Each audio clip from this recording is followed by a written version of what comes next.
افلا یتدبرون القرآن، تدبر قرآن، مولانا امین احسن اصلاحی رحمہ اللہ۔ سورہ یاسین آیات 13 تا 32۔ آگے کا مضمون۔ آگے قریش کے سامنے رسولوں کی تکذیب کا انجام واضح کرنے کے لیے ایک بستی کی مثال پیش کی گئی ہے۔ اللہ تعالیٰ نے اس بستی والوں کے انذار کے لیے پہلے 2 رسول بھیجے، لیکن انہوں نے ان کی تکذیب کر دی۔ اس کے بعد اللہ نے اپنے ایک تیسرے منذر سے اپنے رسولوں کو کمک پہنچائی، لیکن بستی والوں نے اس کی بھی کوئی پرواہ نہ کی۔ ان کی تنبیہ کے لیے جو نشانیاں ظاہر ہوئیں انہوں نے رسولوں کی نحوست پر محمول کیا اور ان کو سنگسار کر دینے کی دھمکی دی۔ بالآخر اللہ تعالیٰ نے ان پر ایک فیصلہ کن عذاب بھیج کر ان کو بالکل پامال کر دیا۔ قرآن نے اس بستی کا نام نہیں لیا ہے، اس وجہ سے یہ سوال پیدا ہوتا ہے کہ اس سے کون سی بستی مراد ہے۔ مفسرین نے اس کا جواب یہ دیا ہے کہ اس سے مراد انطاکیہ ہے۔ یہاں جن رسولوں کا ذکر ہے وہ اللہ کے رسول نہیں بلکہ حضرت عیسیٰ علیہ السلام کے بھیجے ہوئے سفیر تھے، جن کو حضرت عیسیٰ علیہ السلام نے اپنے شاگردوں میں سے انتخاب کر کے انطاکیہ والوں کے انذار کے لیے بھیجا تھا۔ میرے سامنے بروقت جو تفسیریں ہیں ان سب میں یہی روایات نقل ہوئی ہیں۔ ابن کثیر رحمہ اللہ نے اس پر متعدد شبہات وارد کر کے اگرچہ اس کو مجروح کر دیا ہے، لیکن اس کے سوا کوئی اور قول چونکہ ان کو نہیں ملا، اس وجہ سے انہوں نے بھی اختیار اسی کو کیا ہے۔ میرے نزدیک یہ قول متعدد وجوہ سے بے بنیاد ہے۔ نمبر 1، اس کے بے بنیاد ہونے کی پہلی وجہ یہ ہے کہ یہاں ان رسولوں کا جس طرح ذکر ہوا ہے اور انہوں نے اپنے آپ کو جس حیثیت سے لوگوں کے سامنے پیش کیا ہے، اس سے صاف واضح ہے کہ یہ حضرت عیسیٰ علیہ السلام کے بھیجے ہوئے رسول نہیں بلکہ اللہ تعالیٰ کے بھیجے ہوئے رسول تھے، اور اسی حیثیت سے انہوں نے اپنے آپ کو لوگوں کے سامنے پیش کیا۔ مثلاً فرمایا ہے اِذْ أَرْسَلْنَا إِلَيْهِمُ اثْنَيْنِ فَكَذَّبُوهُمَا فَعَزَّزْنَا بِثَالِثٍ فَقَالُوا إِنَّا إِلَيْكُمْ مُرْسَلُونَ۔ یاد کرو جب ہم نے ان کی طرف 2 رسول بھیجے تو انہوں نے ان کو جھٹلا دیا، تو ہم نے ایک تیسرے سے ان کو قوت پہنچائی تو انہوں نے لوگوں کے سامنے اعلان کیا کہ ہم تمہاری طرف رسول ہو کر آئے ہیں۔ آگے اسی سلسلے میں یہ بھی آتا ہے کہ جب لوگوں نے اس بنا پر ان کو جھٹلا دیا کہ وہ انہی کی طرح بشر ہیں تو انہوں نے قید قسم کے ساتھ کہا کہ ربنا یعلم انا الیکم لمرسلون، ہمارا رب گواہ ہے کہ ہم تمہاری طرف رسول ہو کر آئے ہیں۔ اگر یہ لوگ حضرت عیسیٰ علیہ السلام کے بھیجے ہوئے سفیر تھے تو ان کے بھیجنے کو اللہ تعالیٰ نے اس صراحت و تاکید کے ساتھ اپنی طرف کیوں منسوب فرمایا؟ اور اگر انہوں نے اپنے آپ کو اللہ کے رسول کے بجائے حضرت عیسیٰ علیہ السلام کے سفیر کی حیثیت سے لوگوں کو دعوت دی ہوتی تو لوگ ان کی بشریت کی بنا پر ان کی تکذیب کیوں کرتے؟ رسولوں کے مکذبین نے ان کی بشریت کو تکذیب کا بہانہ تو اس بنیاد پر بنایا کہ وہ خدا کے رسول ہونے کا دعویٰ کرتے تھے۔ اس پر لوگ یہ اعتراض اٹھاتے تھے کہ اگر خدا کو کوئی رسول بھیجنا ہوتا تو کیا وہ ہمارے ہی جیسے انسانوں کو رسول بناتا؟ آخر اس نے اپنے فرشتوں یا کسی اور برتر مخلوق کو اس منصب کے لیے کیوں نہیں انتخاب کیا؟ نمبر 2، دوسری وجہ یہ ہے کہ اگر یہ واقعہ حضرت عیسیٰ علیہ السلام کے زمانے میں پیش آیا اور اس کا نتیجہ اہل انطاکیہ کی تباہی کی شکل میں ظاہر ہوا تو یہ اتنا بڑا واقعہ تھا کہ انجیلوں اور بائبل ہسٹری میں اس کا ذکر ضرور ہوتا، لیکن نہ تو انجیلوں میں اس کا کوئی ذکر ہے اور نہ تاریخوں ہی میں اس کی طرف کوئی اشارہ ہے، بلکہ تاریخوں میں اس کے برعکس یہ اشارہ ملتا ہے کہ اہل انطاکیہ نے حضرت عیسیٰ علیہ السلام پر ایمان لانے میں سبقت کی۔ نمبر 3، تیسری وجہ یہ ہے کہ یہاں اس واقعے کا ذکر قریش کے سامنے ایک معروف واقعے کی حیثیت سے ہوا ہے، چنانچہ یہاں قریہ پر الف لام عہد کا داخل ہے، اصحاب قریہ نہیں ہے کہا گیا بلکہ اصحاب القریہ فرمایا ہے، اور موقع و محل کا تقاضا بھی یہی ہے کہ یہاں کسی معروف واقعے کا ذکر کیا جائے، اس لیے کہ اس سے مقصود قریش کو انذار و تخویف ہے، اور یہ مقصد صرف ایک مشہور واقعے ہی سے حاصل ہو سکتا تھا، نہ کہ ایک ایسے واقعے سے جس سے وہ بالکل بے خبر ہوں۔ نمبر 4، چوتھی وجہ یہ ہے کہ حضرت عیسیٰ علیہ السلام بنی اسرائیل کے رسول تھے۔ اس وجہ سے غیر قوموں کو نہ تو انہوں نے خود دعوت دی اور نہ ان کی طرف اپنے شاگردوں ہی کو بھیجا، بلکہ انہوں نے غیر قوموں کے پاس جانے سے اپنے شاگردوں کو روکا۔ ان کا ارشاد ہے کہ میں صرف اسرائیل کی کھوئی ہوئی بھیڑوں ہی کی تلاش کے لیے آیا ہوں۔ غیر قوموں کے بارے میں ان کا یہ ارشاد نقل ہوا ہے کہ میرے پاس جو روٹی ہے وہ صرف بچوں ہی کے لیے ہے، کتوں کے آگے اس کو ڈالنا ٹھیک نہیں۔ اس وجہ سے یہ سوال پیدا ہوتا ہے کہ انطاکیہ میں انہوں نے اپنے شاگردوں کو کن کے پاس بھیجا؟ غیر قوموں کے پاس تو ظاہر ہے کہ وہ بھیج نہیں سکتے تھے۔ رہے بنی اسرائیل تو بشریت کی بنیاد پر تو انہوں نے حضرت عیسیٰ علیہ السلام کی بھی تکذیب نہیں کی، تو اس بنیاد پر وہ ان کے شاگردوں کی تکذیب کیوں کرتے؟ وہ جن نبیوں کے معتقد تھے ان کو وہ بشر مانتے تھے، اس وجہ سے وہ یہ اعتراض نہیں اٹھا سکتے تھے۔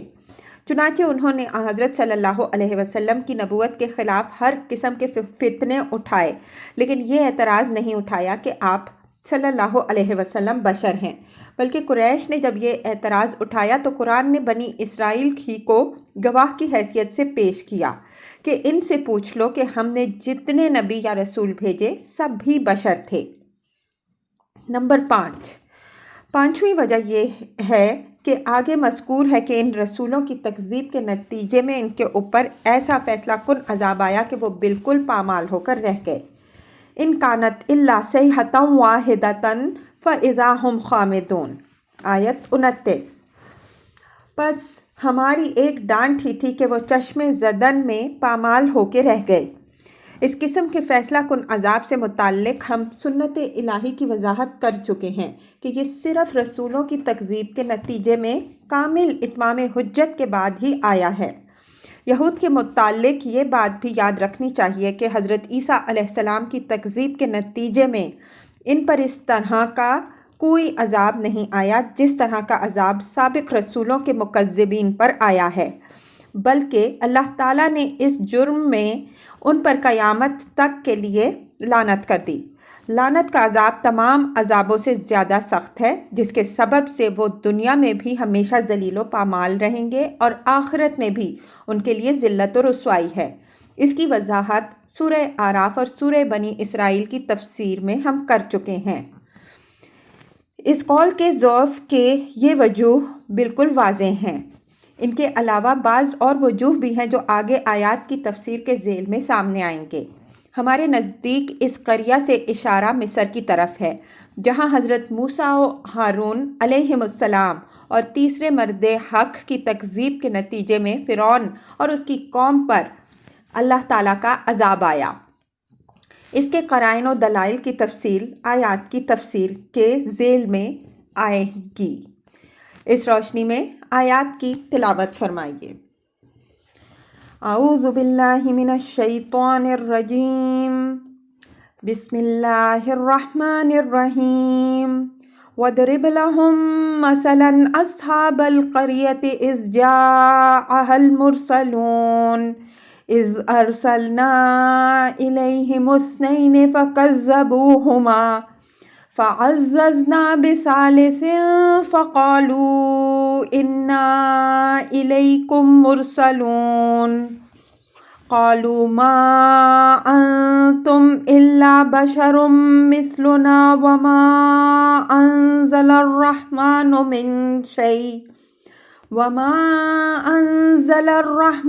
مِنْ شَيْءٍ إِنْ أَنْتُمْ إِلَّا تَكْذِبُونَ قَالُوا رَبُّنَا يَعْلَمُ إِنَّا إِلَيْكُمْ لَمُرْسَلُونَ وَمَا عَلَيْنَا إِلَّا الْبَلَاغُ الْمُبِينُ قَالُوا إِنَّا تَطَيَّرْنَا بِكُمْ لَئِن لَّمْ تَنْتَهُوا لَنَرْجُمَنَّكُمْ وَلَيَمَسَّنَّكُمْ مِنَّا عَذَابٌ أَلِيمٌ قَالُوا طَائِرُكُمْ مَعَكُمْ أَئِن ذُكِّرْتُمْ بَلْ أَنْتُمْ قَوْمٌ مُسْرِفُونَ وجاء من أقصى المدينة رجل يسعى قال يا قوم اتبعوا المرسلين اتبعوا من لا يسألكم أجرا وهم مهتدون وما لي لا أعبد الذي فطرني وإليه ترجعون أأتخذ من دونه آلهة إن يردنا الرحمن بضر لا تغني عني شفاعتهم شيئا ولا ينقذون إني إذا لفي ضلال مبين إني آمنت بربكم فاسمعون قيل ادخل الجنة قال يا ليت قومي يعلمون بما غفر لي ربي وجعلني من المكرمين وما أنزلنا على قومه من بعده من جند من السماء وما كنا منزلين إن كانت إلا صيحة واحدة فإذا هم خامدون يا حسرة على العباد ما يأتيهم من رسول إلا كانوا به يستهزئون ألم يروا كم أهلكنا قبلهم من القرون أنهم إليهم لا يرجعون وإن كل لما جميع لدينا محضرون۔ ترجمہ: اور ان کو بستی والوں کی مثال سناؤ جبکہ ان کے پاس فرستادے آئے۔ جبکہ ہم نے ان کے پاس 2 رسول بھیجے تو لوگوں نے ان کی تکذیب کر دی، تو ہم نے ایک تیسرے سے ان کی تائید کی، تو انہوں نے لوگوں سے کہا کہ ہم تمہارے پاس بھیجے ہوئے آئے ہیں۔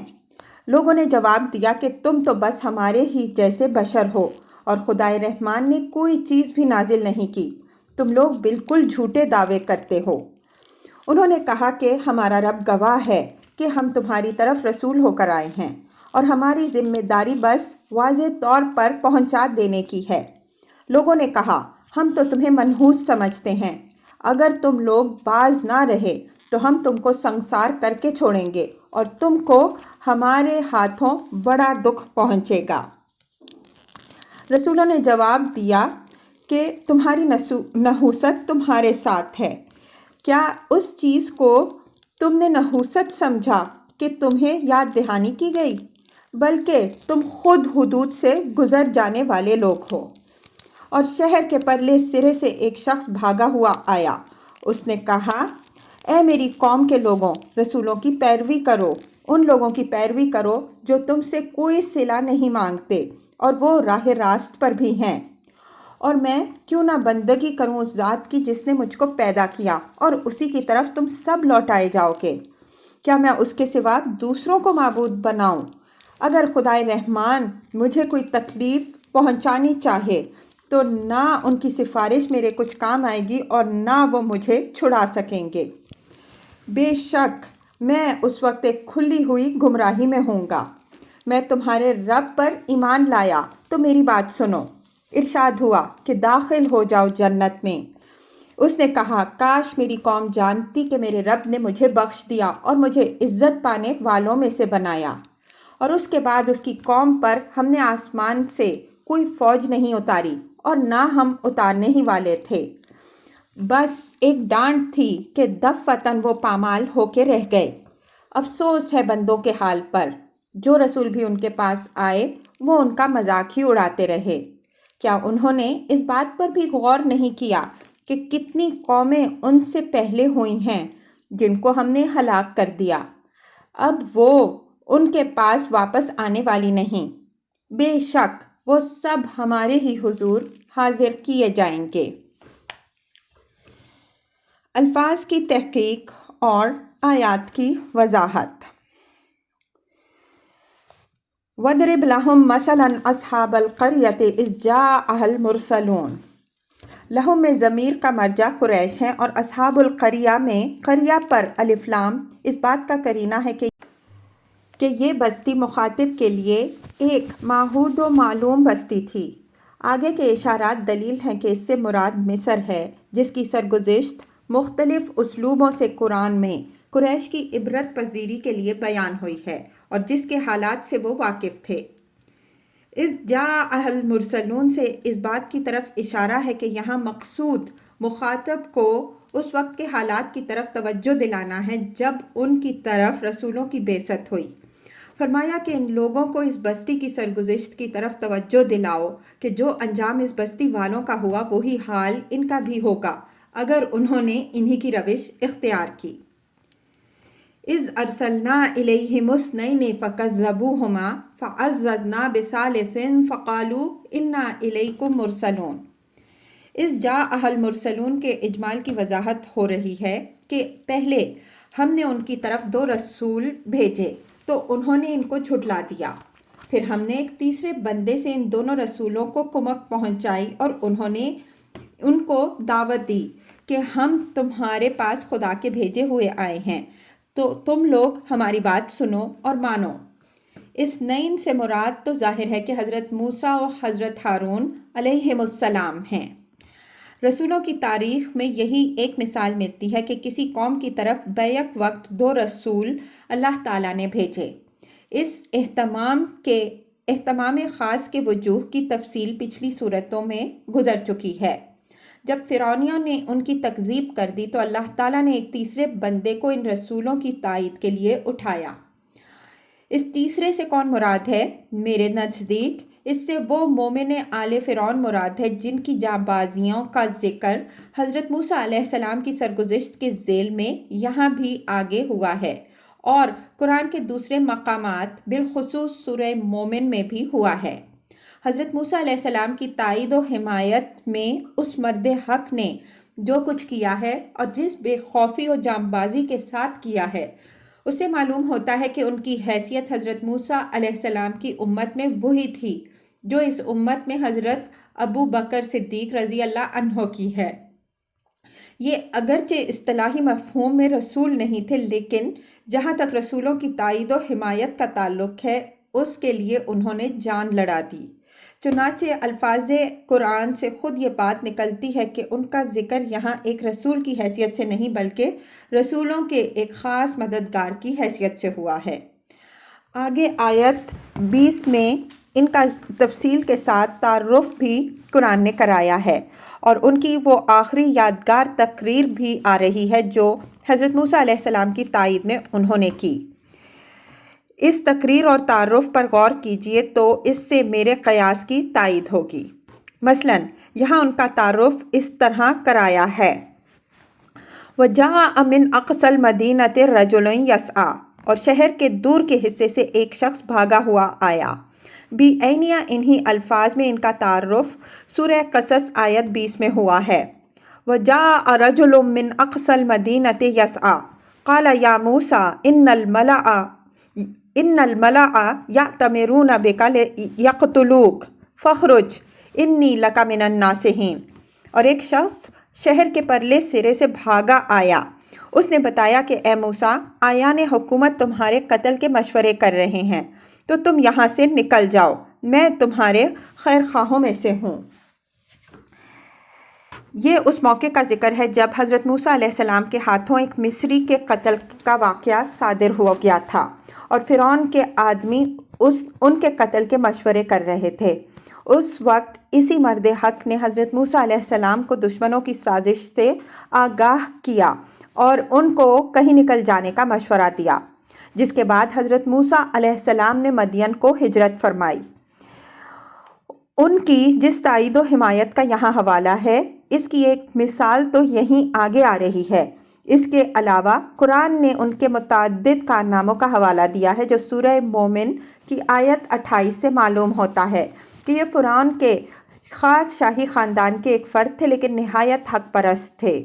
ان کو حضرت موسیٰ علیہ السلام سے ان کی بعثت سے پہلے بھی نہایت ہمدردی تھی، چنانچہ اوپر سورہ قصص کا جو حوالہ نقل ہوا ہے اس سے معلوم ہوتا ہے کہ جب انہیں پتہ چلا کہ حضرت موسیٰ علیہ السلام کی جان کو خطرہ ہے تو وہ چین سے بیٹھے نہیں رہے، بلکہ دور سے بھاگے ہوئے حضرت موسیٰ علیہ السلام کے پاس پہنچے اور ان کو خطرے سے آگاہ کیا۔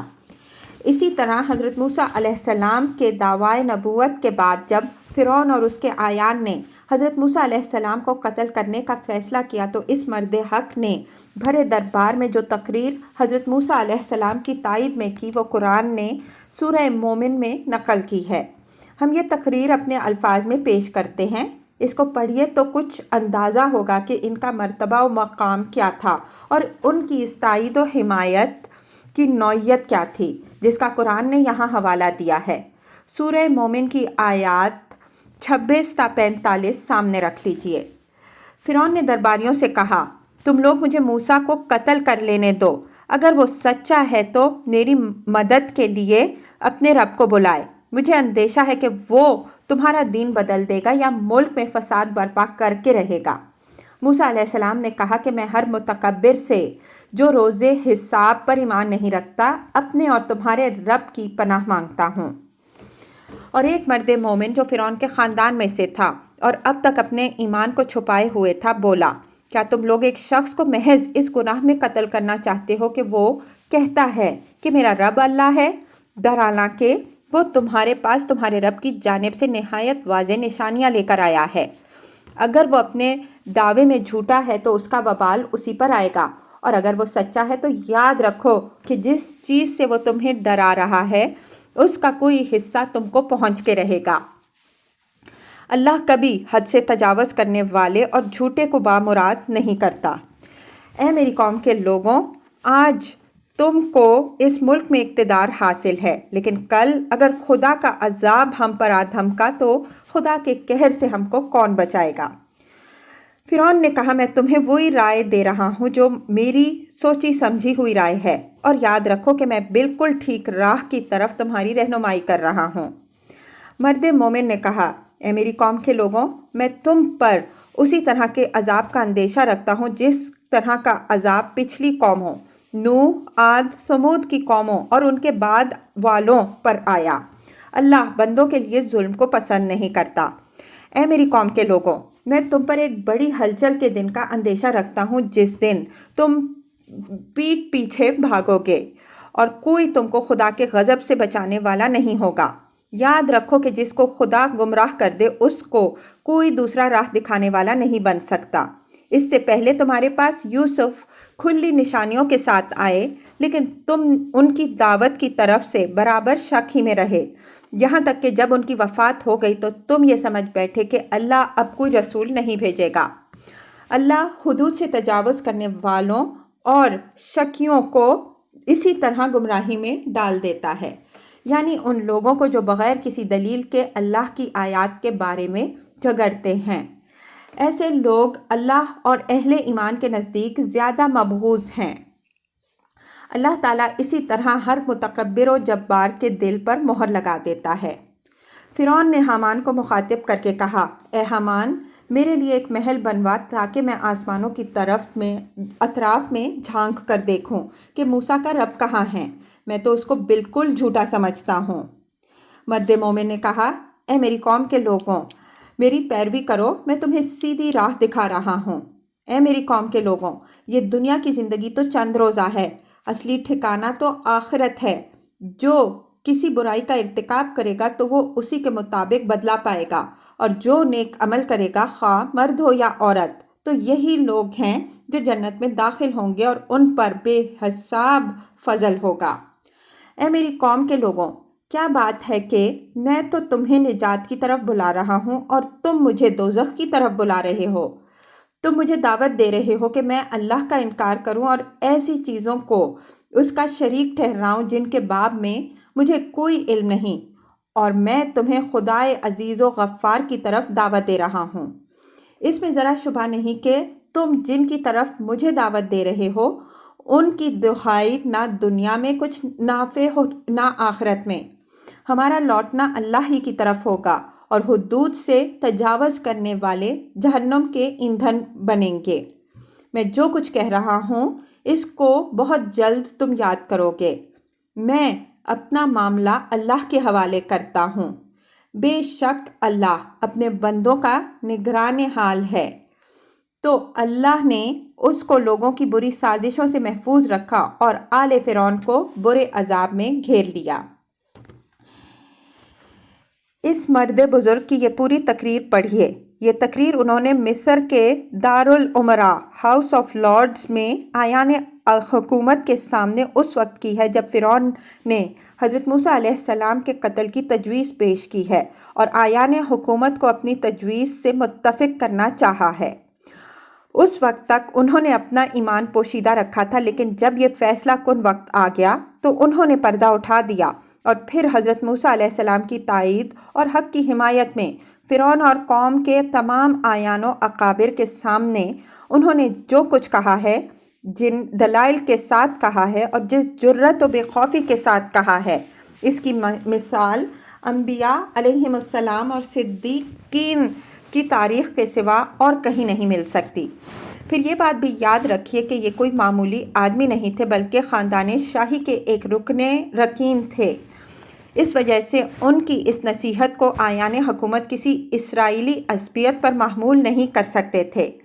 حضرت موسیٰ علیہ السلام اور حضرت ہارون علیہ السلام پر تو انہوں نے یہ الزام لگایا تھا کہ یہ اسرائیلیوں کو بغاوت پر ابھارنا چاہتے ہیں، لیکن یہ صدائے حق جو انہی کے اندر کے ایک مرد بزرگ کی طرف سے اٹھی، اس کے خلاف وہ اپنی عوام کے اندر کیا بدگمانی پھیلا سکتے تھے۔ اس مرد جلیل کا یہی وہ شاندار اور زندہ و جاوید کارنامہ ہے جس کو اللہ تعالیٰ نے فَعَزَّزْنَا بِثَالِثٍ کے الفاظ سے ذکر فرمایا ہے۔ یہ اس معنی میں تو رسول نہیں تھے کہ جس معنی میں حضرت موسیٰ و حضرت ہارون علیہم السلام رسول تھے، لیکن ان کے سب سے زیادہ طاقتور، سب سے زیادہ جانثار اور سب سے بڑے وفادار و راست باز ساتھی ضرور تھے۔ اس وجہ سے اللہ تعالیٰ نے ان کو 3 کے تیسرے کا درجہ دیا۔ قالوا انا الیکم مرسلون، یہ جمع کے صیغے سے ان سب کا یہ کہنا کہ انا الیکم مرسلون اس امر کو ملتزم نہیں ہے کہ یہ تینوں حضرات ایک ہی درجے کے رسول تھے، بلکہ یہ بات علی سبیل التغلیب ارشاد ہوئی ہے۔ ایک سفارت کے تمام ارکان ایک ہی درجہ و منصب کے نہیں ہوتے، لیکن اصل ذمہ داری میں چونکہ سب شریک ہوتے ہیں، اس وجہ سے ان کو اس طرح اپنے کو لوگوں کے سامنے پیش کرنے کا حق ہوتا ہے۔ یہ امر یہاں ملحوظ رہے کہ اصل رسول کی حیثیت تو صرف حضرت موسیٰ علیہ السلام ہی کو حاصل تھی۔ حضرت ہارون علیہ السلام بھی اصل رسول نہیں بلکہ حضرت موسیٰ علیہ السلام کے وزیر تھے۔ اسی طرح اس مرد ثالث کی حیثیت رسول کی نہیں بلکہ ان رسولوں کے سب سے بڑے جانثار و مددگار کی تھی، لیکن انہوں نے حضرت موسیٰ علیہ السلام کی دعوت کی پوری ذمہ داری اپنے اوپر لے لی تھی اور اپنی قوم کو غلط کار لیڈروں کی پیروی سے روک کر حضرت موسیٰ علیہ السلام اور حضرت ہارون علیہ السلام اور اپنی پیروی کی دعوت دے رہے تھے۔ اس وجہ سے اللہ تعالیٰ نے ان کو اسی زمرے میں شمار فرمایا۔ قالوا ما انتم الا بشر مثلنا وما انزل الرحمن من شيء ان انتم الا تکذبون۔ یہ وہی اعتراض ہے جو ہر رسول کے مکذبین نے اپنے اپنے رسولوں کے خلاف اٹھایا کہ تم تو ہمارے ہی جیسے انسان ہو، تم خدا کے رسول کیسے ہو سکتے ہو؟ اگر خدا کو کوئی رسول بھیجنا ہوتا تو کسی برتر مخلوق کو رسول بناتا، نہ کہ ہمارے ہی جیسے انسانوں کو۔ یہ اعتراض قرآن میں رسولوں کے مکذبین کی زبان سے بار بار نقل ہوا ہے۔ فرعون اور اس کے اعیان کو بھی حضرت موسیٰ علیہ السلام پر یہ اعتراض تھا، اور یہی اعتراض قریش نے حضرت صلی اللہ علیہ وسلم کے خلاف بھی اٹھایا تھا۔ وما انزل الرحمن الی الآیہ، یعنی تمہارا یہ دعویٰ کہ خدا نے تم پر کوئی کتاب یا وحی نازل کی ہے بالکل جھوٹ ہے۔ خدا نے کوئی چیز بھی نازل نہیں کی۔ قالوا ربنا یعلم انا الیکم لمرسلون وما علینا الا البلاغ المبین۔ ربنا یعلم قسم کے مفہوم میں آتا ہے، اس کی وضاحت ہم دوسرے مقام میں کر چکے ہیں۔ ان کی تکذیب کے جواب میں انہوں نے قسم کھا کر فرمایا کہ ہم تمہارے پاس خدا کے بھیجے ہوئے آئے ہیں، جس طرح آیت 14 میں مرسلون علی سبیل التغلیب آیا ہے، اسی اسلوب پر یہاں بھی جمع آیا ہے۔ وما علینا الا البلاغ المبین، یہ ان کی طرف سے لوگوں کو تنبیہ ہے کہ اگر تم ہم کو جھٹلاتے ہو تو جھٹلاؤ، ہمارے اوپر اللہ تعالیٰ کی طرف سے جو ذمہ داری ہے وہ صرف یہ ہے کہ ہم تم کو خدا کی بات نہایت واضح طور پر پہنچا دیں۔ تمہارے دلوں میں ایمان اتار دینا ہماری ذمہ داری نہیں ہے۔ اگر تم نے ہماری بات نہ مانی تو اس کا انجام خود بھگتو گے، ہم اپنے فرض سے سبکدوش ہو جائیں گے۔